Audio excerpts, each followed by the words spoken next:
السلام علیکم ورحمۃ اللہ وبرکاتہ. اللہم فقہنا فی الدین. اللہم فقہنا فی الدین. اللہم فقہنا فی الدین. رب زدنی علما. رب زدنی علما. رب زدنی علما. اللہم انی اسألک علما نافعا ورزقا طیبا وعملا متقبلا. اللهم إني أسألك علما نافعا ورزقا طيبا وعملا متقبلا. اللهم إني أسألك علما نافعا ورزقا طيبا وعملا متقبلا. آمين اللهم ثم آمين. رب اشرح لي صدري ويسر لي أمري واحلل عقدة من لساني يفقه قولي. آمین اللہم ثم آمین. الحمد للہ کثیرہ. ہمارا تدبر القرآن یعنی تدبر القرآن، قرآن پر تدبر کرنا، سمجھنا، اس کو انڈرسٹینڈ کرنا سیشن چل رہا ہے، کورس جو ہے اور وہ بہت ہی خوبصورت الحمد للہ کثیرہ اپنے آغاز کی طرف گامزن ہے. اللہ سے دعا ہے اللہ اس کو بخیر و عافیت انجام تک پہنچائے، اور جو ہم اس قرآن کلاس سے سیکھ رہے ہیں وہ ہمیں عمل کرنے کے بھی توفیق عطا فرمائے، کیونکہ جس علم پر عمل ہو وہی ایکچوئل میں علم نافع ہوتا ہے. تو اللہ ہمیں علم نافع عطا فرمائے اور ہمیں اس پر عمل کی توفیق بھی عطا فرمائے. آمین اللہم ثم آمین. ہماری سورہ فاتحہ چل رہی ہے. اللہ کے فضل سے ہم نے پہلی 5 آیات پر تدبر کر لیا، اس کو سمجھ لیا، جان لیا کہ اللہ نے قرآن کی سٹارٹ میں، جو کہ رائٹر آف دا بک ہے، قرآن کا رائٹر ہے، لکھنے والا ہے، اس نے کیا ہمارے لیے سیکرٹس رکھے، قرآن نے کیا ہمیں سیکرٹس دی، یہ سب ہم نے جان لیا پہلے 5 آیات میں، اور انشاءاللہ نیکسٹ بھی ہم جانیں گے، سیکھیں گے اور سمجھیں گے. تو یہ سفر بہت ہی خوبصورت جا رہا ہے اور آپ سب کا اس میں ایکٹیو رسپانس بہت ہی اچھا لگ رہا ہے. اللہ تعالیٰ آپ سب کو قرآن کی بہترین معلمات بنائے اور قرآن کو سمجھنے والا بنا دے. آمین اللہم ثم آمین. تو آج کے لیکچر کا آغاز کرتے ہیں اس دعا کے ساتھ کہ جو دعا ہم مانگنے جا رہے ہیں اللہ ہمیں وہ عطا کرے. آمین اللہم ثم آمین. اعوذ باللہ من الشیطان الرجیم. بسم اللہ الرحمن الرحیم. آیا نمبر 6 سورہ فاتحہ. اہدنا الصراط المستقیم. ہم کو سیدھا راستہ چلا. الحمد للہ کثیرہ. آیا نمبر 6 ہے یہ. تو اس میں ہم نے کیا اللہ تعالیٰ سے دعا مانگی. یہ ایکچوئل میں یہ دعا ہے جو ہم قرآن کے آغاز میں ہی اللہ سے مانگ رہے ہیں، اور جب اللہ سے کچھ مانگے تو اللہ خالی ہاتھ نہیں لوٹایا کرتا. تو اس آیت میں اس سے پہلے ہم نے جو ہے وہ اللہ سے پرومس کر لیا کہ اے اللہ ہم تیری عبادت کریں گے، تجھی سے مدد مانگیں گے. اور پھر ہم نے کیا کیا، ہم نے اس آیت میں یعنی نیکسٹ آیا میں ہم نے کیا کیا، ہم نے اللہ سے دعا کی. کس کی؟ اہدینا الصراط المستقیم، سیدھے راستے کی، ہدایت کی. تو اہدینا ہدایت دے ہمیں، نا جو ہے وہ ہمارے لیے استعمال ہوتا ہے صراط یعنی صراط راستہ، مستقیم سیدھا یعنی ہاں جو سیدھا راستہ ہے اس کی ہدایت دے، اس پر چلا. تو بظاہر اس کو دیکھنے میں پڑھنے میں تو ہمیں یہ ایک دعا لگی اور اس کو پڑھ کے ہم آگے بڑھ گئے، لیکن جب ہم اس پر تدبر کریں گے ہم جانیں گے کہ اہدینا ایکچوئل میں ہم نے کہا کہ اللہ سے، ہم نے start of the book, start of the Quran اللہ سے کیا کہا اور اللہ نے آگے ہمیں کیا رسپانس کیا. تو یہ کیسے پتہ چلے گا؟ اس کو انڈرسٹینڈ کر کے، قرآن کو جو ہے وہ جان کر. اہدینا ہدایت دے ہمیں. بہت خوبصورت یہ آیت اور بہت ہی خوبصورت یہ تدبر ہے اس پر آیا پر کہ اہدنا ہمیں ہدایت دے. اب ہدایت جو ہے وہ قرآن جو ہے وہ ہدایت کا ذریعہ ہے. یعنی اگر ہمیں ہدایت لینی ہے تو ہمیں قرآن کو تھامنا ہوگا. لیکن قرآن تو چلو یہ تو ایک ذریعہ ہے نا, اس کو تو اللہ نے ایک ذریعہ بنایا ہے ہدایت کے لیے. تو ہدایت دیتا کون ہے؟ ہدایت کس کی طرف سے ہے؟ ہدایت اللہ کی طرف سے ہے جو اس بک کا رائٹر ہے. اور اس رائٹر نے ہمیں کیا کہا اسٹارٹ آف دا بک جو ہے وہ اس نے کیا کہا؟ الحمد للہ رب العالمین, کہ میری ہی تعریف کرو. کیوں؟ کیونکہ میں سب جہانوں کا پالنے والا ہوں. تو جب اس نے یہ بتا دیا, ہمیں سب کچھ بتا دیا, ہم نے پھر اللہ سے یہ بھی دعا کی کہ اللہ ہم تیری عبادت کریں گے. اس سے نیکسٹ آیا میں یعنی پچھلی آیت میں ہم نے کیا کہا کہ ہم عبادت بھی تیری کریں گے اور مدد بھی. اور اس آیت میں ہم کیا کہہ رہے ہیں؟ اہدینا, ہدایت دے ہمیں. تو جب ہم اللہ سے دعا کریں گے ہدایت کی تو وہ ضرور دے گا, کیونکہ اللہ کو خالی ہاتھ واپس لوٹانا جو ہے وہ بالکل بھی پسند نہیں ہے. آپ اللہ کے آگے ہاتھ اٹھائیں, وہ آپ کو کبھی بھی خالی نہیں لوٹائے گا. تو یہاں پر ہم نے اللہ سے ہدایت کی دعا مانگی. اس آیت سے ہمیں کیا علم ہوا تدبر کرنے سے؟ کہ ہم نے اللہ سے ہدایت مانگی. اچھا, اب ہدایت ہمیں کیسے ملے گی؟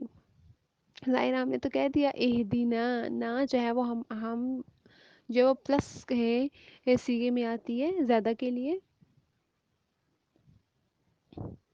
تو ہم نے کیا کہہ دیا اللہ سے اس آیت کے سٹارٹ میں کہ اللہ ہمیں ہدایت دے.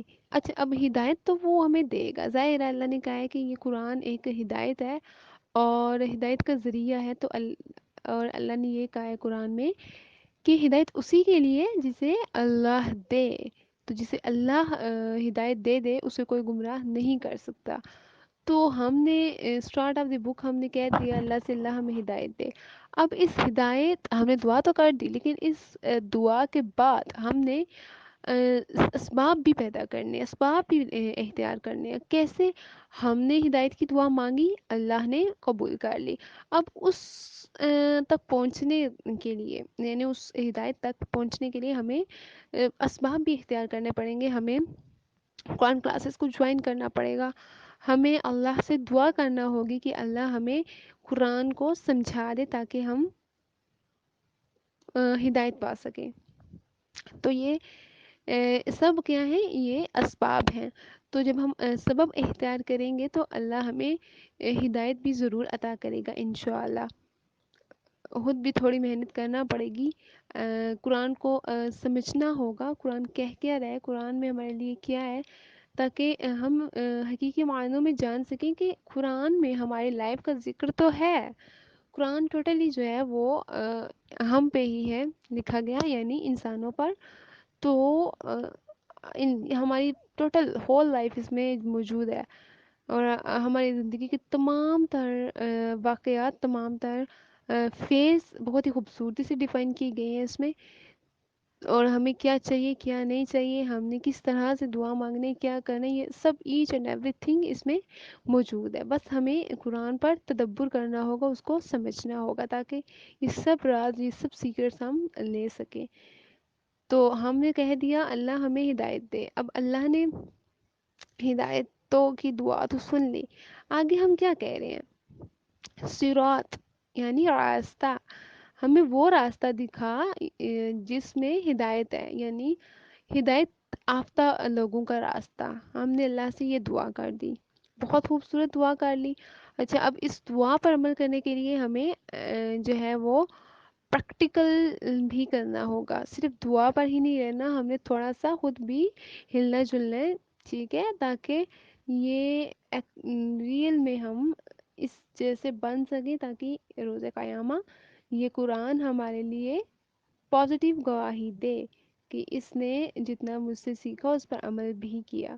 نیکسٹ آ رہے ہیں المستقیم, سیدھے کی, یعنی سیدھے راستے کی ہدایت دے ہمیں. اور سیدھا راستہ کون سا ہے؟ اللہ کا راستہ, صراط مستقیم. ہم نے اس آیت میں اللہ سے دعا کر دی کہ اے اللہ تو ہمیں صراط مستقیم یعنی سیدھے راستے کی ہدایت دے. تو اللہ نے سن لی، کیونکہ ہم نے اسٹارٹ آف دا بک جو ہے وہ دعا بھی مانگی، اللہ کی پریز بھی کی. تو اللہ نے یہ باتیں، یہ دعائیں، یہ مناجات سب کچھ سن لیا. اب اس نے تو سن لیا، اور ہمیں جو ہے وہ عمل کرنے کا بھی کہا. اب ہمارا کیا کام ہے؟ ہم نے یہ جان لیا، یہ سمجھ لیا کہ یہ قرآن ایک ہدایت ہے، اور ہم نے اسٹارٹ آف دا بک جو ہے وہ دعا ہدایت کی مانگ بھی لی، اہدنا الصراط المستقیم، کہ ہمیں سیدھے راستے کی ہدایت دے، پر چلا. تو انشاءاللہ جب آپ نے قرآن کے آغاز سے ہی یہ دعا کر لی ہے، یہ نیت کر لی ہے، تو اللہ ضرور بالضرور آپ کو ہدایت سے نوازے گا. کیونکہ یہ اس کی شان ہے کہ جب بھی کوئی اس کے پاس جاتا تھا وہ اسے خالی ہاتھ نہیں لوٹاتا، بلکہ اپنی شان کے مطابق اسے عطا کرتا ہے. تو آپ نے کرنا کیا ہے؟ آپ نے دعا مانگی، آپ نے سبب اختیار کرنے ہیں، اور جو علم حاصل ہو اس پر عمل بھی کرنا ہے، تاکہ علم نافع بن سکے یہ تمام علم. اور ہم جو ہے وہ سیدھے راستے، اللہ کے راستے پر چل سکیں، شیطان کے راستے پر نہیں چلنا جو کہ ٹیڑھا راستہ ہے. ہم نے جو ہے وہ یہ دعا مانگ لی. ایک اور دعا میں آپ کو بتاتی ہوں، وہ بھی آپ جو ہے نوٹ ڈاؤن کر لیں اور ہمیشہ پڑھا کریں، کیونکہ یہ بہت ہی خوبصورت دعا ہے. اللہم اہدنی وسددنی، اے اللہ مجھے ہدایت عطا فرما اور سیدھا رکھ. تو جس کو اللہ نے ہدایت دے دی اور جس کو اللہ نے سیدھا رکھا، یعنی صراط مستقیم کی طرف رکھا، وہ تو فلاح پا گیا، وہ تو سکسیس میں فل ہو گیا نا انسان. تو ہم نے کیا کرنا ہے؟ ہم نے جو ہے وہ سیدھے راستے پر چلنا ہے، چاہے راستے میں کتنے ہی موڑ کیوں نہ آئیں. ہماری منزل کیا ہے؟ دا اسٹریٹ پاتھ. ہم نے سیدھے راستے پر جانا ہے تاکہ اللہ اور اس کے رسول صلی اللہ علیہ وآلہ وسلم کی محبت پا سکیں. تو اس کی محبت پھر یہی یہاں سے ہی سٹارٹ ہوتی ہے کہ ہم نے اہدنا الصراط المستقیم دعا کر کے اللہ کو اپنی طرف متوجہ کر لیا. جب اللہ آپ کی طرف متوجہ ہو جائے گا تو وہ پھر آپ کی سنے گا بھی، آپ کے جو مسائل ہیں وہ بھی حل کرے گا، اور آپ کو پرسکون بھی کر دے گا. کیونکہ دلوں کا سکون اللہ کے ذکر میں ہے. تو ایسا ہو ہی نہیں سکتا کہ آپ اللہ سے دعا مانگیں، اللہ کا ذکر کریں اور وہ آپ کو بے چین رکھے اور آپ کو گناہوں کی طرف لے کر جائے. ایسا کبھی نہیں ہو سکتا، بلکہ وہ تو آپ ایک قدم بڑھائیں گے نا، وہ 10 قدم آپ کی طرف آئے گا. اور اسے جوانی میں کی گئی توبہ بہت پسند ہے. تو ہم نے کرنا کیا؟ اللہ سے سچے دل سے معافی مانگنی ہے، اور اللہ سے سیدھے راستے کی ہدایت کی دعا مانگنی ہے، اور اس علم پر عمل بھی کرنا ہے، تاکہ ہم جو ہے وہ اللہ کا دیدار بھی کر سکیں اور جنت الفردوس میں بھی جا سکیں. تو اس ایک چھوٹی سی آیت سے ہمیں کتنی خوبصورت موٹیویشن ملی. ہم نے تدبر کیا تو ہم نے جانا کہ یہ صرف ایک دعا نہیں، یہ صرف ایک آیت نہیں ہے، بلکہ یہ ہدایت کا ذریعہ ہے. یہ اگر ہم صرف اس کو ہی جان لیں ڈیپتھ میں، تو قرآن جو ہے وہ تو ہے ہی سراسر ہدایت شفا. تو یہ جو آیت ہے یہ انسان کو ٹوٹل چینج کرنے پر قدرت رکھتی ہے، اور اللہ جو ہے وہ جب چاہے کسی کے دل کو بدل سکتا ہے. کسی کو بھی دیکھ کر ہم نے یہ نہیں کہنا کہ بھئی وہ دیکھو کتنا نافرمان ہے، یہ وہ نو. کیونکہ ہر ایک کی لائف، ہر ایک کا جو ٹائم پیریڈ ہے وہ چینج ہوتا ہے، اور ہم نے کسی کو بھی حقیر نہیں جاننا، چاہے اپنے کی کسی بھی لیول پر ہے. کیونکہ یہ ہمارا کام نہیں ہے کہ ہم کسی کو جج کریں یا فتویٰ لگائیں اس پر. جو جیسا ہے وہ اللہ جانتا ہے، ہم نہیں. ہم نے جو ہے وہ اپنی اصلاح کرنی ہے، تاکہ اللہ اور اس کے رسول صلی اللہ علیہ وآلہ وسلم کی نظروں میں سرخرو ہو سکے. روز قیامت جب اللہ ہمیں دیکھے تو وہ مسکرائے، نہ کہ وہ اور غصہ ہو یا حضور پاک صلی اللہ علیہ وآلہ وسلم حوض کوثر پر منہ ہی موڑ لیں، یہ کام نہیں ہم نے کرنا۔ تو جب یہ نہیں کرنا تو پھر ہم کیا کریں گے؟ اہدینا، اللہ سے دعا کریں گے، صراط المستقیم، صراط مستقیم کی ہدایت کی دعا کریں گے۔ تو اس ایک آیت سے تدبر کرنے سے کیا علم ہوا کہ ہم نے اللہ سے سیدھے راستے کی دعا مانگنی ہے، اور اللہ کو ہمیشہ ٹاپ پرائرٹی پر رکھنا ہے، اور صراط مستقیم پر چلنا ہے، چاہے کوئی بھی فیز ہو، کوئی بھی صورتحال ہو، ہم نے اللہ کی رسی کو مضبوطی سے تھام لینا ہے، تاکہ روز قیامت یہ ہمارے لیے مضبوط ڈھال بن سکے انشاءاللہ۔ آج کے لیے اتنا ہی کافی ہے، دعاؤں میں یاد رکھیے گا۔ جزاکم اللہ خیرا کثیرا، سبحانک اللہم و بحمدک، اشہد ان لا الہ الا انت، استغفرک و اتوب الیک۔